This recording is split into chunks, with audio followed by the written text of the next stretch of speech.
Bienvenidos a una nueva edición de Diálogo al Punto, un espacio que les brinda información útil y también inspiración para la vida. Gracias por acompañarnos. Estamos de visita en el estudio de multimedia de la Universidad Adventista de Plata con un personal simpático y técnica al día. Qué gusto que nos acompañan otra vez, porque vamos a tener un diálogo con el doctor Daniel Oscar Plenk, que es investigador, catedrático, autor de numerosos artículos y libros, y queremos tocar un tema nuevo, y ya se lo vamos a explicar. Bienvenido. Bueno, muchas Daniel. gracias, es un placer para mí. Bien. Un factor que todas las culturas tienen en común es la música. Varían las melodías, los ritmos, las armonías, pero todo el mundo ha cantado y sigue cantando. Y en todas las culturas la música está relacionada con la religión. Y hoy queremos hablar de este libro que tú publicaste recientemente, La música que agrada a Dios, criterios y orientaciones para el ministerio de la música. ¿Por qué decidiste abordar este tema? Yo creo que en este caso obedece a una inquietud personal, primero, por ese gusto muy marcado por la música, pero también la necesidad de abordarlo desde la teología. Y en lo práctico me parece que es a partir de un pedido del decanato de la Facultad de Teología de que enseñara sobre la música cristiana a los alumnos de la facultad. Entonces, después de haber buscado materiales, haber hecho compilaciones, pensé que nada mejor que tener un libro de texto. Bien. O sea que un poco pasa por eso. Bien. Y claro que como cristianos adventistas nos gusta cantar en la iglesia y fuera de la iglesia. Sí. La música nos hace bien.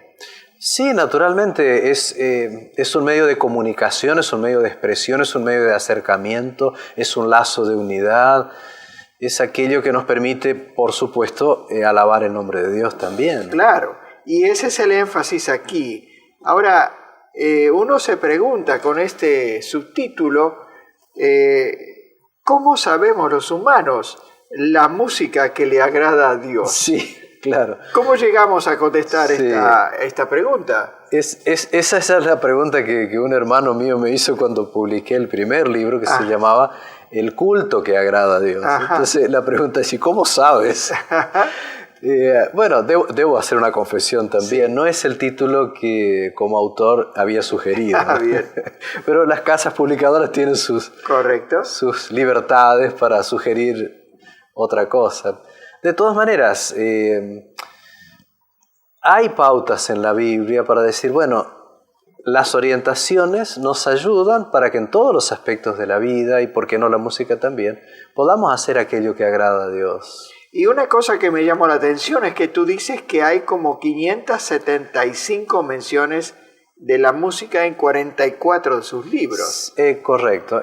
Hay un autor, Alfred Kean, un autor bueno de paso sobre temas relacionados con esto y con la iglesia, que él da cifras de ese tipo, ¿no? Es impresionante. Es mucho más frecuente este tema que muchos otros que consideramos muy importantes. Claro. Ahora, claro, en tu libro enfocas principalmente la música que empleamos en la adoración a Dios. Y haces una diferencia entre la dimensión estética de la música y la dimensión espiritual de la música. Explícanos un poco eso. Correcto, es verdad, el libro está básicamente destinado a la música cristiana. Las clases que damos también de música cristiana, música sacra, obviamente está dirigido a eso.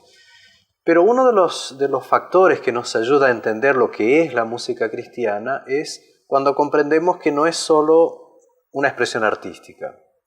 El arte tiene su lugar, obviamente es legítimo, es una manera de crear y compartir y disfrutar de belleza. Sí. Que obviamente Dios es un artista también. Correcto.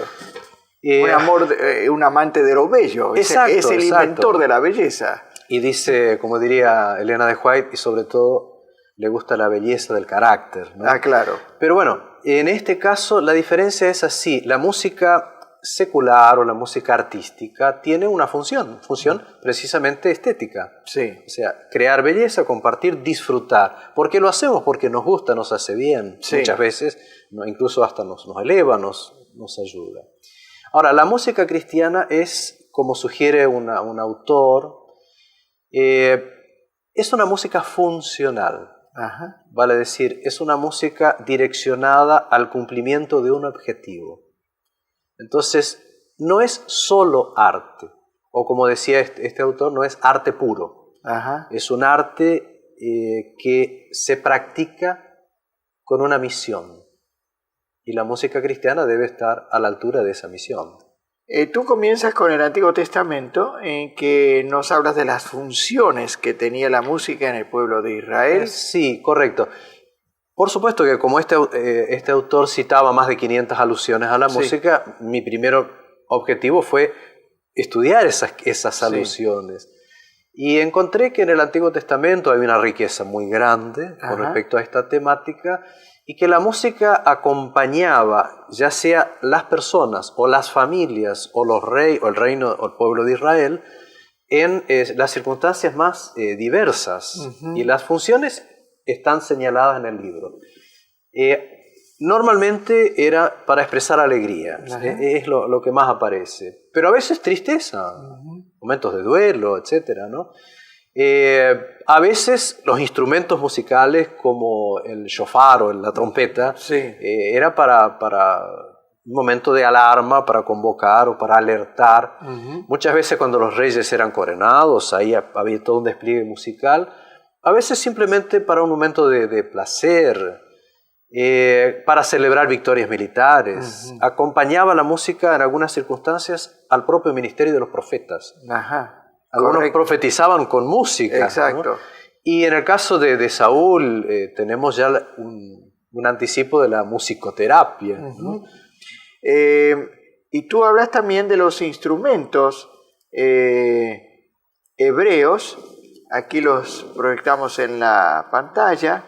Háblanos un poco de estos instrumentos. Sí, los instrumentos de los cuales tenemos alguna idea, porque se han encontrado algunos de ellos en el antiguo Cercano Oriente y demás. Son básicamente el arpa, que es probablemente el instrumento preferido.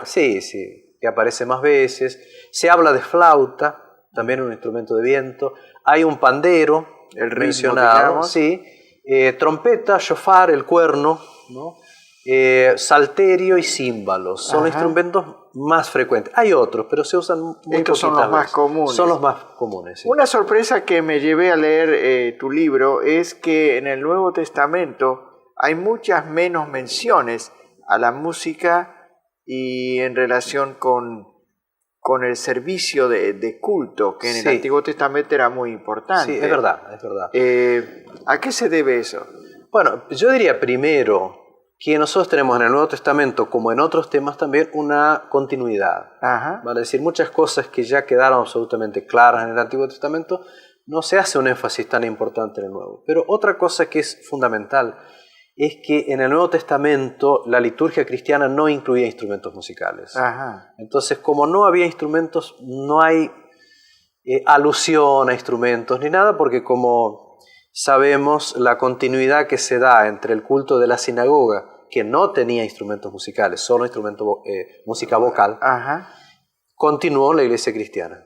Entonces, no hay allí. A mí me llama la atención la breve definición del apóstol Pablo cuando recomienda un tipo de adoración musical para las congregaciones cristianas. Habla de salmos, himnos y canciones espirituales. Verdad. Él 2 veces utiliza esa trilogía, esa secuencia de salmos, himnos y canciones espirituales, tanto en Efesios 5:19 como en Colosenses 3:16.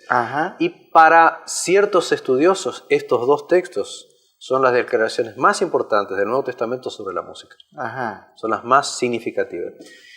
¿Y en qué consistían esos? Sí, los salmos eran simplemente los salmos del Antiguo Testamento. Cantados. Sí, de David y de otros. Ajá. O sea, ellos continuaban cantando de aquel antiguo himnario de Israel que para entonces ya tenía 1000 años. Ajá. Y lo seguían utilizando. Los himnos eran del mismo estilo que los antiguos salmos, pero probablemente más recientes, incorporando la figura de Jesucristo. Ajá. En los textos claramente expresados, ¿no? Y hay alguna evidencia en el Nuevo Testamento de estos himnos que incluían la figura de Cristo.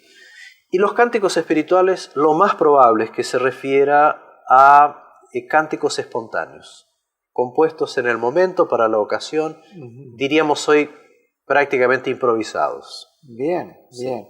Tú dices también, y eso me llamó la atención en tu libro, que el Apocalipsis, el último libro de la Biblia, es el libro más musical del Nuevo Testamento. Sí, sin duda, claro. Así como decíamos que no había instrumentos musicales en la liturgia de la iglesia primitiva, los instrumentos en el Nuevo Testamento en general se utilizan, su mención es metafórica. Ajá. Pero en el Apocalipsis no. Ahí vuelve a aparecer el arpa. Ajá. Y vuelven a aparecer las trompetas. Y además de los coros, digamos. Claro, sí. Hablando de instrumentos, ¿no? Sí. Pero por supuesto. Sí. ¿Por qué vuelve a enfatizarse la música? Por el hecho que el Apocalipsis, en sus 7 u 8 visiones que lo constituyen, tiene escenas celestiales. Ajá. Y en esas escenas previas a cada una de las visiones se presentan escenas donde Dios está en su trono y hay diversas manifestaciones de alabanza y adoración, muchas de ellas musicales. Sí, son espectaculares, uno quisiera escucharlas, ¿no es cierto? Exactamente. Sí. Y hay desde cuartetos hasta pequeños coros y hasta multitud de ángeles, y en una forma figurada aparece el universo entero alabando a Dios que está sentado en su trono. Estamos acercándonos al primer paréntesis y después de eso quiero preguntarte acerca del cántico de Moisés y el cántico del Cordero que se mencionan en el Apocalipsis, que mucha gente se pregunta en qué consisten. Así que vamos a hacer un espacio aquí, una pausa, y dentro de unos pocos segundos vamos a volver a dialogar con Dr. Plenk, la música que agrada a Dios, y a responder algunas de las preguntas que surgen en la mente del cristiano cuando se prepara para adorar con música a Dios. Así que ya regresamos, no cambien el dial.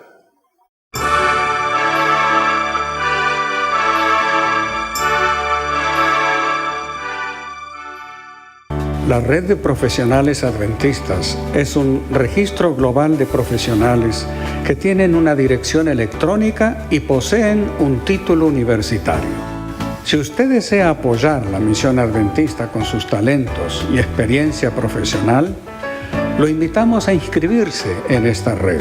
Así podrá encontrar oportunidades de empleo y recibir anuncios de puestos vacantes en su especialidad.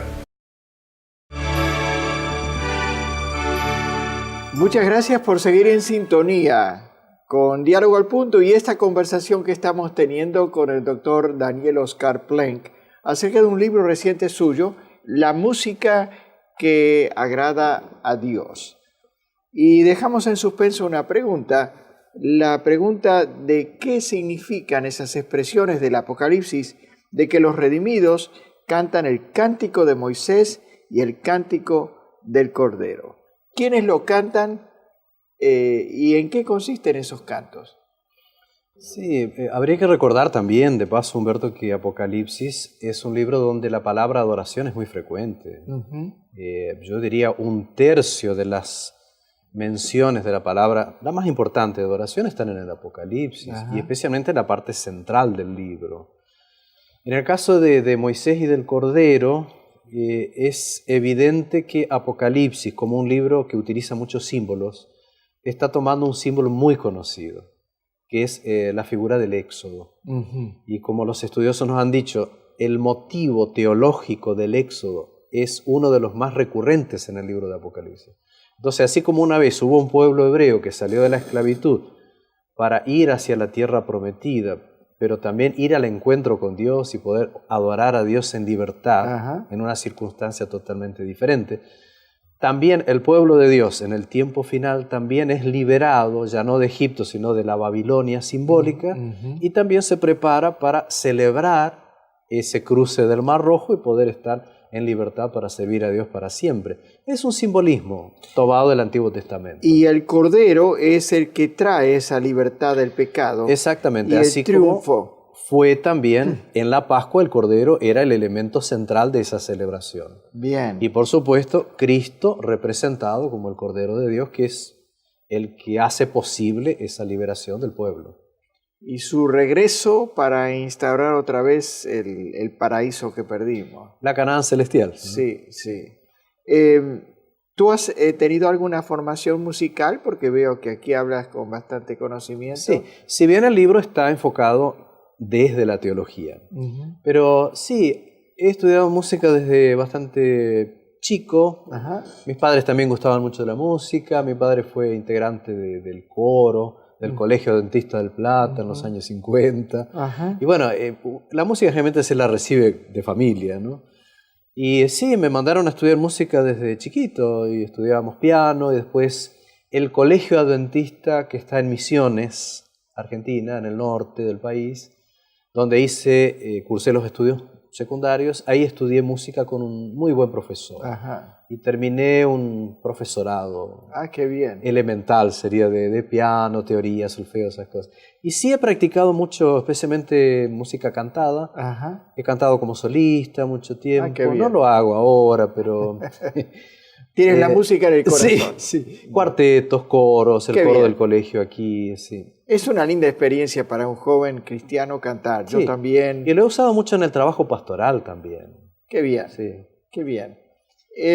Haciendo un salto del Antiguo Testamento, llegamos a la Reforma Protestante, que trae no solo una revolución teológica, doctrinal, sino también una revolución en la música conectada con la Iglesia.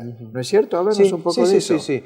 Los cambios doctrinales y teológicos de la Reforma Protestante tienen su correlato, como siempre ocurre, en cambios litúrgicos. Ese cambio litúrgico significaba en la práctica que Lutero y sus colegas en la Reforma pusieran en manos del pueblo y de los adoradores, por ejemplo, una Biblia en su propio idioma y un himnario con el cual ellos pudieran cantar. Esto era algo absolutamente nuevo en 1000 años. Sí, una revolución extraordinaria. Sí, porque ahora los protagonistas de ese hecho litúrgico eran todos los que concurrían a la celebración. Qué lindo. Y tú incluso trajiste una cita aquí que creo que vale la pena leer. Tal vez la puedes comenzar y yo la termino. Sí. Es un pasaje de Martín Lutero, quien era un músico bueno. Sí. Además de un apasionado de la música. Sí. Él decía, la música es un hermoso don de Dios.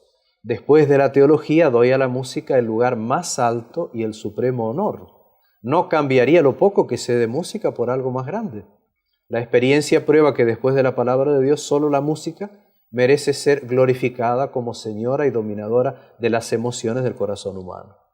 Y entonces termina diciendo, mi corazón bulle y se desborda al escuchar la música que tan a menudo me ha refrescado y liberado de graves temores. Exacto. La línea casi terapéutica, digamos. Sí, primero comienza con la parte más teológica y después va a la parte personal, cómo a veces la música no solo transmite mensajes correctos, sino que nos ayuda a enfrentar la adversidad, el temor, las tentaciones. Qué bien.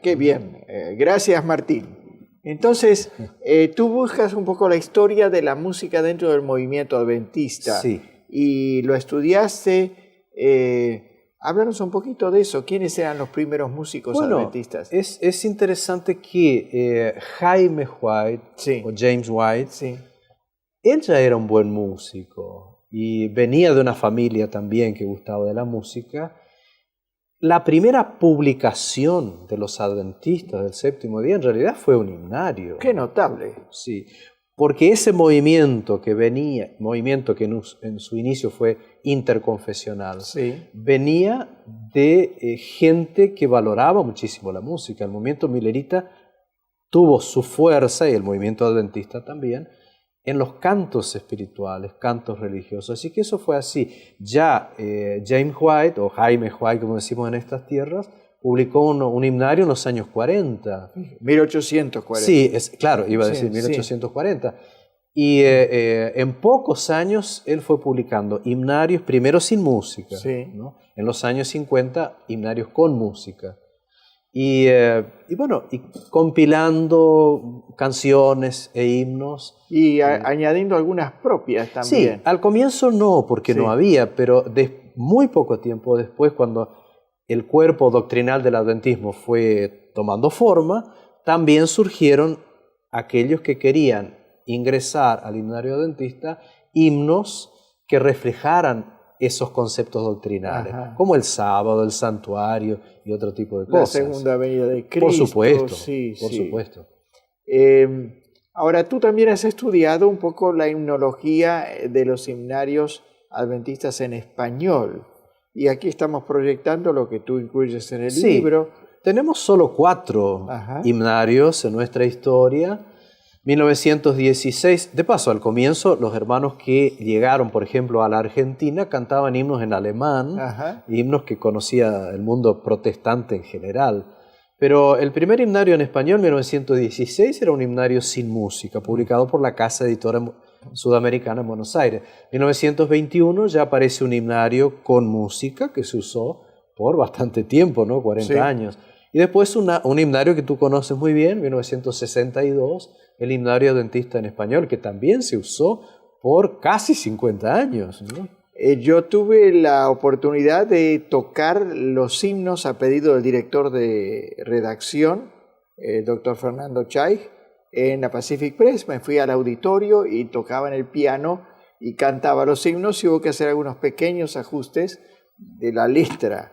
Y el último entonces es el que ha salido hace poco, ¿verdad? Sí, en el año 2009 un himnario que llevó mucho trabajo, como todos los himnarios, como 10 años de trabajo, con 3 casas publicadoras diferentes que colaboraron. Y tenemos a partir de 2009 el último himnario adventista, del cual participé un poquito revisando algunas letras también. Y hay 2 himnos que yo compuse que están también dentro del himnario.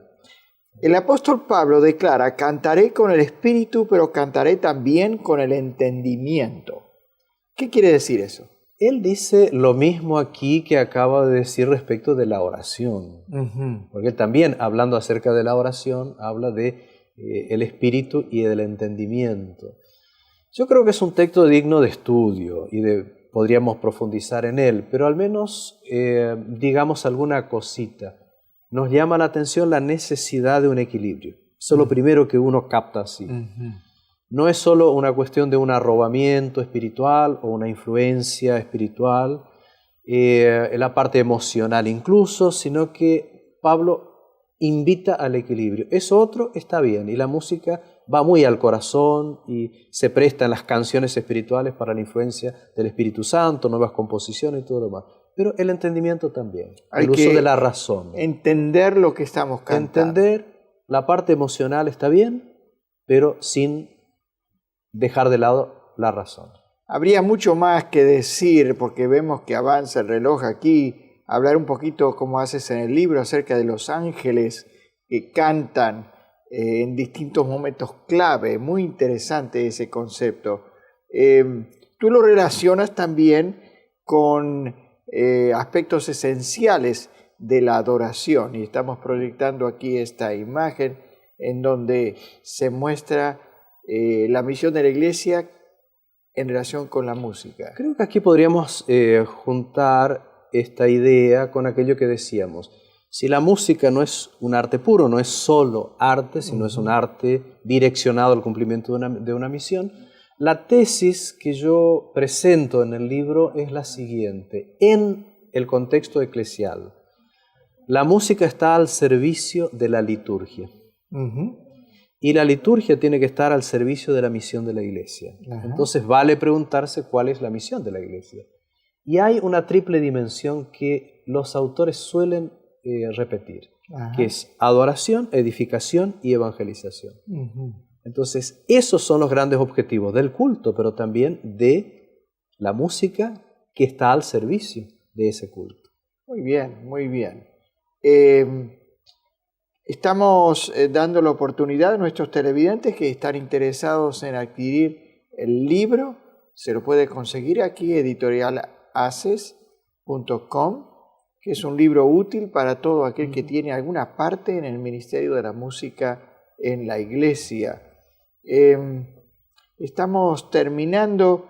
¿Quieres decir algo directamente a nuestros televidentes sobre la música? Porque estamos cerrando. Sí, primero agradecer la oportunidad de tener este diálogo en temas que son importantes y a veces polémicos también, ¿por qué no reconocerlos? Agradecer a la universidad que permite a sus profesores investigar, les da tiempo para hacer estos proyectos, y a las casas publicadoras por abrirse a esos manuscritos que enviamos y publicarlos también. Y por supuesto, ojalá Dios pueda bendecirnos de tal manera que nuestra vida sea una vida de alabanza, un estilo de vida que honre a Dios, y al mismo tiempo que nos estemos preparando para acompañar a los ángeles en sus celebraciones. Eso va a ser emocionante. Seguro. Y nos vamos a seguir refinando la música coral por la eternidad, componiendo música tal vez, algunos himnos. Así que a la audiencia le decimos: preparémonos juntos para el regreso glorioso de nuestro Señor Jesucristo, para formar parte, como nos dice el Dr. Plenk, de ese coro universal que va a abarcar a los ángeles y a los redimidos. Así que vayamos entonando, cantando bien, para cantar a nuestro Señor y Salvador Jesús. Y con ese nombre en nuestros labios, con esa melodía en nuestra mente, nos despedimos hasta la próxima edición. Mientras le agradecemos a Dr. Plenk por este libro y por su participación en este diálogo tan interesante y tan importante. Nos vemos en la próxima edición de Diálogo al Punto. Que Dios los bendiga abundantemente. Adiós.